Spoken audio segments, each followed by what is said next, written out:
আসসালামু আলাইকুম। প্রিয় দর্শক, আপনাদের সকলকে আমন্ত্রণ জানাচ্ছি আমাদের কথা চ্যানেলের আলোচনায়। দর্শক শ্রোতাদের স্বাগতম। আমার আজকের আলোচনার বিষয় ডক্টর মোহাম্মদ ইউনূস ও বর্তমান দেশের পরিস্থিতি। দর্শক, একটি অনুরোধ করব, আমার চ্যানেলটিকে আপনারা সাবস্ক্রাইব, লাইক, শেয়ার করবেন। গত 5ই আগস্ট 2024 সালে শেখ হাসিনা ও আওয়ামী লীগের পতন হয়েছে। 8ই আগস্ট ডক্টর মোহাম্মদ ইউনূস সাহেব রাষ্ট্রপ্রধান হিসাবে শপথ গ্রহণ করেছেন। প্রধান উপদেষ্টা হয়েছেন। রাষ্ট্রের পরিচালনার দায় দায়িত্ব তার উপর। আজকে 16 মাস পরে কিছু কথা। দেশের বর্তমান পরিস্থিতি অত্যন্ত ভয়াবহ, এটি আমার ব্যক্তিগত মতামত। কয়েকদিন আগে শরীফ ওসমান হাদির মৃত্যুর পর একটি সহিংস ঘটনা দেশে ঘটে গেল। হাদির মৃত্যুকে কেন্দ্র করে একদল উচ্ছৃঙ্খল ছাত্র জনতা প্রথম আলো ভাঙচুর করলেন, আগুন দিলেন, ডেইলি স্টারে আগুন দিলেন, ছায়ানট সঙ্গীত শিক্ষা প্রতিষ্ঠান সেখানেও ভাঙচুর, অগ্নিসংযোগ, আরেকটি সাংস্কৃতিক কেন্দ্র সেখানেও ব্যাপক ভাঙচুর করা হয়েছে। দেশের এই অরাজকতা পরিস্থিতি অত্যন্ত দুঃখজনক। আমরা প্রতিবাদ করব, আন্দোলন করব, সেটি কোনো অবস্থাতেই সহিংস যেন না হয় সেটির দিকে খেয়াল করা উচিত। ডক্টর মোহাম্মদ ইউনূস সাহেব অনেকগুলি বড় বড় ভুল করেছেন, সেটির উপরেই কথা বলছি। উনি প্রধান উপদেষ্টা হওয়ার পর উনি বলে ফেললেন ছাত্ররা, বৈষম্য বিরোধী ছাত্ররাই তাকে ক্ষমতায় বসিয়েছেন। খুব ছোট্ট একটি কথা, কথাটিও সত্যি, কিন্তু এই কথাটি তাকে সর্বনাশের মুখে ঠেলে দিল। ডক্টর মোহাম্মদ ইউনূস যদি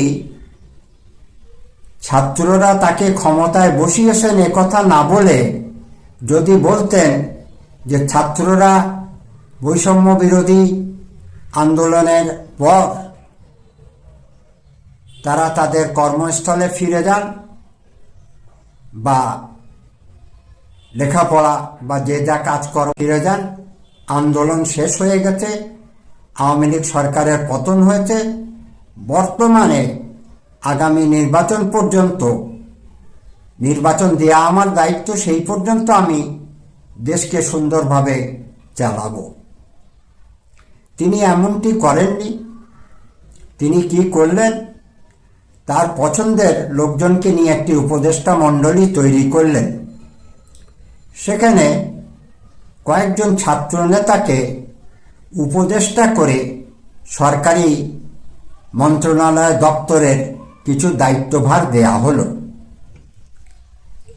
এর ফল আমরা কি দেখলাম? ধরাকে সরা, অর্থাৎ যারা রাস্তায় আন্দোলনে ছিলেন তারা একেবারে সরকারি মন্ত্রণালয়ের দায়িত্ব পেয়ে গেলেন। এই ছাত্র নেতারা বেশ কিছু টাকা পয়সা রোজগার করে ফেললেন, এর মধ্যে দামি বাড়ি গাড়িও হয়ে গেল, কোটি কোটি টাকার মালিক তারা বনে গেলেন। তারা সরকারের সমস্ত কার্যকলাপে হস্তক্ষেপ করা শুরু করলেন, এমনকি ডক্টর মোহাম্মদ ইউনূসকেও তারা নিয়ন্ত্রণ করা শুরু করলেন। এটা করতে হবে, এটা করলে হবে না, এটা করা যাবে না। ইউনূস সাহেব ভদ্রলোক, আমরা জানতাম, অর্থনীতিবিদ, শিক্ষকতা করেছেন, অধ্যাপনা করেছেন। তিনি রাজনৈতিক কৌশল সম্পর্কে যথেষ্ট জ্ঞান রাখেন না বা তার সে অভিজ্ঞতা ছিল না। দ্বিতীয় ভুল তিনি যেটি করলেন, আওয়ামী লীগের পতনের পর জেলখানা থেকে কয়েদিদেরকে বা আসামিদেরকে ছেড়ে দেয়া হলো কোনো বিচার বিবেচনা ছাড়াই। আওয়ামী লীগের আমলে যারা নির্যাতিত, নিপীড়িত, এই কথা বলে বেশিরভাগ কয়েদিকেই, আসামিকেই কারাগার মুক্ত করা হলো। এই সময় অনেক দুষ্কৃতকারী, অনেক অপরাধী, অনেক দেশদ্রোহী মানুষ কারাগার থেকে বেরিয়ে গেলেন। পরে তারা রাষ্ট্রের মধ্যে হিংসাত্মক কার্যকলাপ শুরু করে দিয়েছে। দেশের আইন শৃঙ্খলা পরিস্থিতির অবনতি হয়েছে। আইন উপদেষ্টা, আইনমন্ত্রী বারবার লাঞ্ছিত হচ্ছেন। দেশের জনগণ তাদেরকে অকর্মণ্য, অযোগ্য লোক বলে আখ্যায়িত করছেন। ইউনূস সাহেব সব কিছু দেখা জানার পরও কিছু করতে পারছেন না। ইউনূস সাহেবের তৃতীয় ভুল, যেটি আমার কাছে মনে হয়েছে, ইউনূস সাহেবের শপথ গ্রহণের আগেই প্রধানমন্ত্রীর বাসভবন, গণভবন, যেটি রাষ্ট্রীয় সম্পদ, রাষ্ট্রের সম্পদ, যে প্রধানমন্ত্রী হবেন তিনি এই বাসাটিতে থাকবেন, এভাবেই বাসাটি নির্মাণ করা হয়েছে। সেনাপ্রধান ইচ্ছা করলে রাষ্ট্রীয় সম্পদগুলি রক্ষা করতে পারতেন। সেনাপ্রধান যে কোনো কারণেই করেননি। পরবর্তীতে শেখ মুজিবের ৩২ নম্বর বাসায় বারবার হামলা হয়েছে, ভাঙা হয়েছে। ইউনূস সরকার নিশ্চুপ ছিলেন, তিনি এগুলোর বিরুদ্ধে যাননি। তার একটি মূল কারণ, ডক্টর মোহাম্মদ ইউনূসকে শেখ হাসিনা ও আওয়ামী লীগ শ্রম আদালতে বিচার করে ৬ মাসের কারাদণ্ড ও জরিমানা করেছিলেন। সেই রাগটি ডক্টর মোহাম্মদ ইউনূসের মনে এখনো আছে। ৩২ নম্বর বাড়ির উপরে বারবার আঘাত এসেছে, একটা ঐতিহাসিক স্মৃতি। সেটির ব্যাপারে বর্তমান সরকার কোনো ব্যবস্থা নেননি। দেশের পরিস্থিতি দিন দিন খারাপের দিকে গিয়েছে। চতুর্থ ভুল, যেটি আমি মনে করি, ভারতের সঙ্গে একটি সুসম্পর্ক বাংলাদেশের ছিল, আওয়ামী লীগের আমলে একটি অতিরিক্ত ছিল। ওই পর্যায়ে সুসম্পর্ক না রাখলেও মোটামুটি একটি সুসম্পর্ক রাখা আমাদের জন্য প্রয়োজন ছিল, যেটির প্রতি ডক্টর মোহাম্মদ ইউনূস কোনো তোয়াক্কাই করেননি।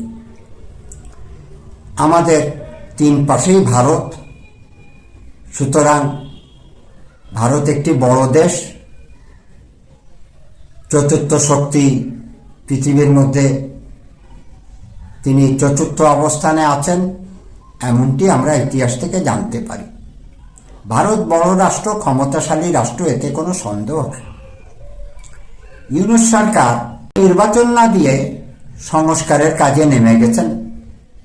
অল্প সংস্কার হলেও আমার বলার কিছু ছিল না, কিন্তু সংস্কার করতে গিয়ে দেশে বিশৃঙ্খলাই হয়েছে বেশি।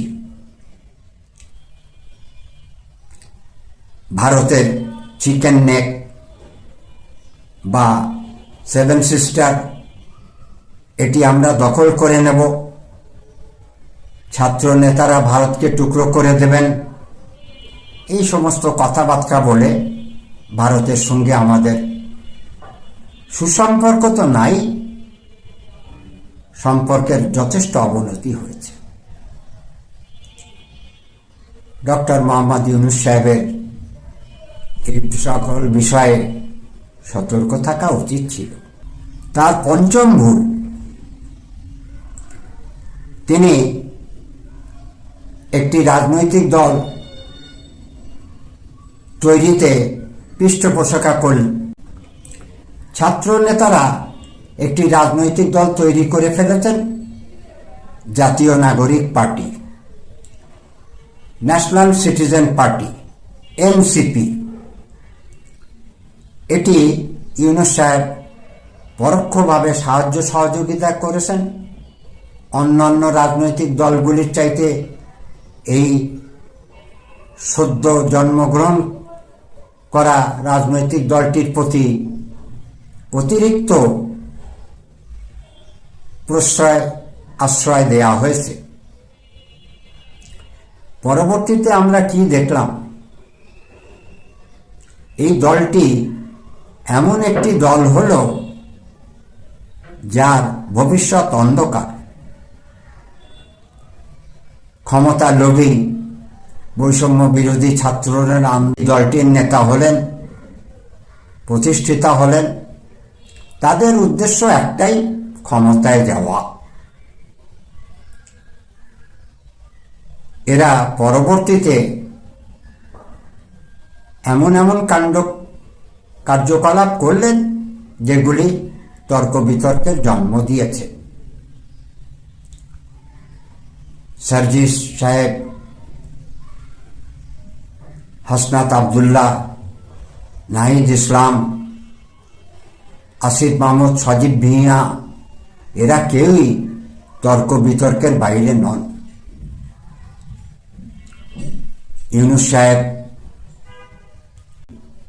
অত্যন্ত বিপদগ্রস্ত অবস্থায় আছেন। 12ই ফেব্রুয়ারি জাতীয় সংসদ নির্বাচন। যত দ্রুত নির্বাচন হয়ে যায় ততই মঙ্গল। যতদিন নির্বাচন না হচ্ছে ততদিন ইউনূস সরকারের দলের উপদেষ্টারা বা বৈষম্য বিরোধী ছাত্র আন্দোলনের ছাত্র নেতারা দেশের মধ্যে যে পরিস্থিতির সৃষ্টি করছেন সেটি অত্যন্ত ভয়াবহ। নির্বাচনেও যাদের কথা এতক্ষণ আলোচনা করলাম তারা যথেষ্ট সমস্যার সৃষ্টি করবেন এমনটি আমার কাছে মনে হয়। ইউনূস ভারতের সঙ্গে যুদ্ধ করতে চান। ছাত্র নেতারা বলছেন ভারতকে ভেঙে দেবেন, টুকরো করে দেবেন। তাদের নিজেদেরই পায়ের নিচে মাটি নাই। আমরা কেন অন্য রাষ্ট্রকে ভাঙব? কেন আমরা অন্য রাষ্ট্রের ভূমি দখল করব? এটি তো আমাদের কাম্য নয়।